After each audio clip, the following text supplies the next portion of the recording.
Sell to America, Save in America, the true flywheel behind dollar hegemony. The US dollar system is often described through the lens of Treasury bonds, Federal Reserve policy, or exorbitant privilege. Yet its deepest resilience lies elsewhere, in a self-reinforcing economic flywheel that no other nation or bloc has replicated at scale. Global exporters sell into the massive American consumer marketplace, earn dollars, and recycle those surpluses back into U.S. financial assets. This circuit, sell to America, save in America, explains why the system endures despite high debt, periodic crises, and Ponzi-like mathematics of deficit financing. It is more than yield on treasuries. It is a structural dependence rooted in demand absorption. Section 1. The demand sink. America as the world's essential marketplace. The United States represents roughly 4% of the global population, but accounts for approximately 25% of global gross domestic product, with disproportionately high disposable income per capita. This creates something rare, a deep, high-margin, scalable demand sink that global exporters desperately need. No other single market comes close. Most exporting nations, whether Germany, Japan, South Korea, China, or Canada, cannot absorb their own industrial output domestically. Their populations are smaller, per capita consumption is lower, and domestic markets are insufficient to sustain full employment and competitive advantage in key sectors. U.S. retail sales data vividly illustrates this absorption power. According to Census Bureau figures visualized by Wolf Street through mid-2025, vehicles and parts, $135 to $140 billion per month. E-commerce and non-store retailers, $120 to $127 billion per month. Restaurants, $95 to $100 billion per month. Food and beverage, $82 to $85 billion per month. These top categories alone channel enormous volumes of global production. German, Japanese, and Korean automobiles, Chinese manufactured goods through e-commerce, Canadian and Mexican energy and agriculture, European luxury and food products.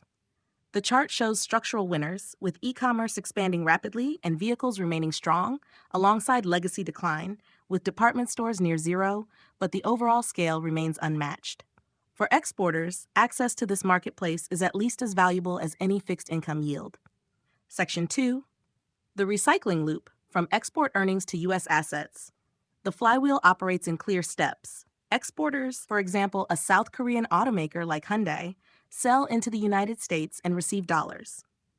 These dollars initially sit with the private company, often as bank deposits or short-term instruments. If the home country runs a trade surplus, the local currency strengthens. To protect export competitiveness, the central bank, such as the Bank of Korea, often buys the excess dollars, issues local currency, and adds the U.S. dollars to official reserves. Central banks then park those reserves primarily in U.S. Treasuries for safety, liquidity, and collateral utility. Private corporations and central banks thus recycle dollars sequentially. Multinationals like Apple demonstrate a parallel corporate version, historically keeping profits offshore in U.S. dollar assets such as treasuries and money markets to optimize taxes while still borrowing cheaply in the United States. Capital flows where frictions are lowest. The result is a closed loop. American consumption drives exports, which leads to dollar accumulation, which leads to treasury and equity purchases, which leads to lower U.S. borrowing costs, which leads to sustained or increased American consumption.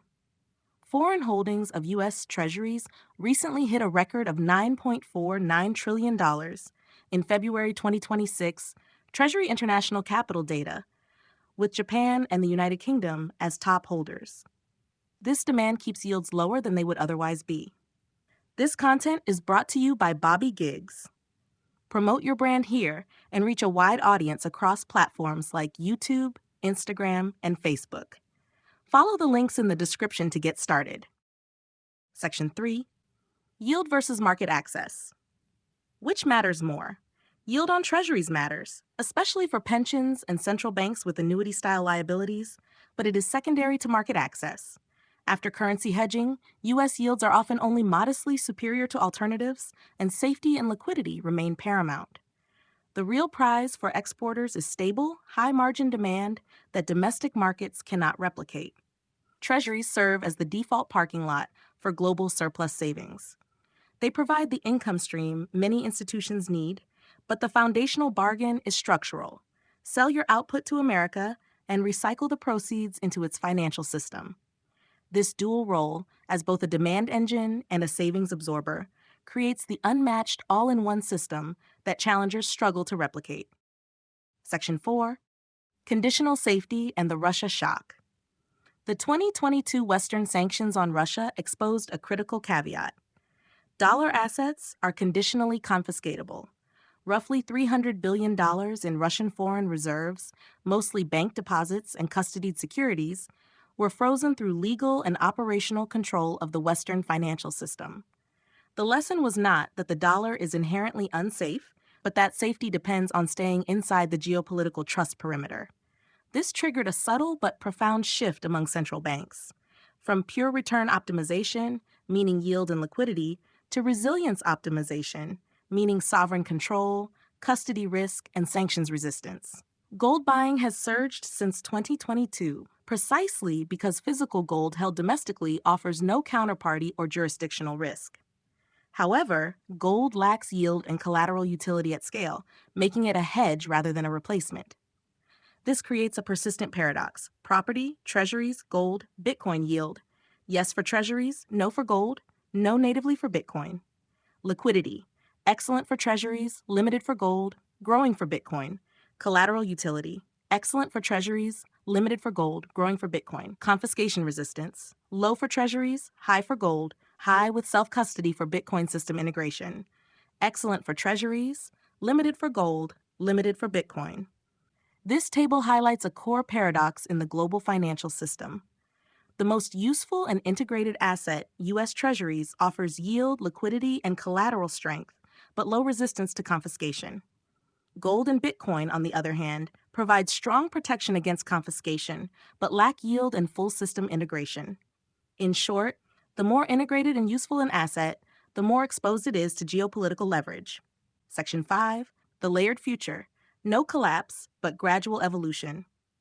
Despite these tensions, there is no alternative largely holds in the near to medium term. No other country or bloc matches the full stack of deep consumer demand, unified capital markets, rule of law, and dollar liquidity. China wisely avoids running the persistent deficits required for true reserve currency status, known as the Triffin dilemma, preferring to protect its manufacturing base and accumulate gold. The system will not collapse suddenly, even if U.S. debt reaches extreme levels. It is too important to fail, akin to a global demand choke point. Instead, we are evolving toward a layered reserve system. U.S. dollar leading to liquidity, yield, and collateral engine. Gold leading to sovereignty and sanctions hedge. Bitcoin and crypto layers leading to permissionless, unconfiscatable optionality and long-term growth engine, with emerging yield wrappers such as certain tokenized products.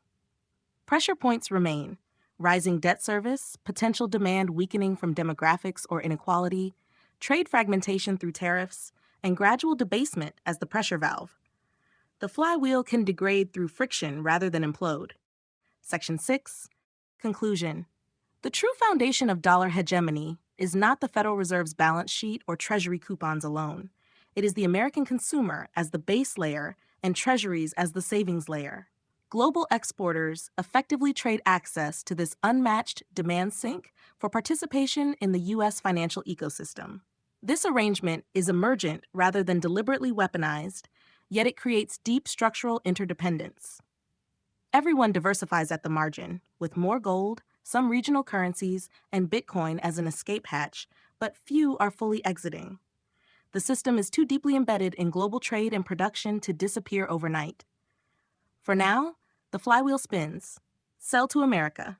Save in America. Understanding this circuit is essential to grasping why the dollar system remains remarkably durable and why challengers face such steep odds.